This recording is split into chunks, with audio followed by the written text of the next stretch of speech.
Driver sang van nga nagbunggo patay sa duwa ka babae nga sakay sang motorsiklo sa Zaraga, Iloilo nakasuhan na. Pamilya sang biktima nagasinggitan sang hustisya. Si John Sala nakatuto. Malaway sang sitwasyon niya, sir, siya ginanataman nga driver. As in, hindi ganyan pala mabaton na binagin si Papa. Wala makakaon. Hindi magpahusay. Ini ang panindugan sang pamilya Mandate matapos ang makahalunusbo ang gindangatan sa ilautod nga si Mary Grace.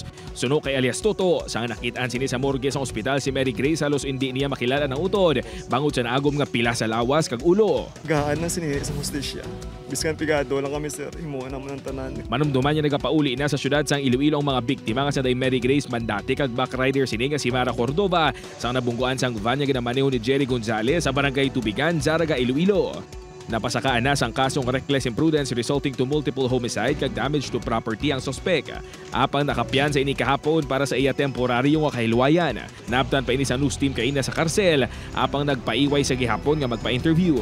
Antes sa tabong aksidente, una na nga ginpalagyuhan sang sospek ang ginbungguan nga balay sa haro. Sa kakulba niya kaga para maka-avoid sa sang ang nagalaga sa iya pati dito sa nabungguan niya, so siguro ginkulbaan kagamutong nga ginagaw niya ang dalan sang nagaangkasanay sa motor.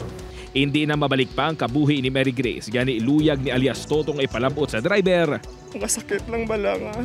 Kung nag-surrender na sa Tanay Plaza, diba? Masurrender mo na sa gali naghatag. Tapos nakuha pang duwa ka kabuhi kang mutod kugid. Upod kay Hans Desierto, John Sala. 1 Western Visayas.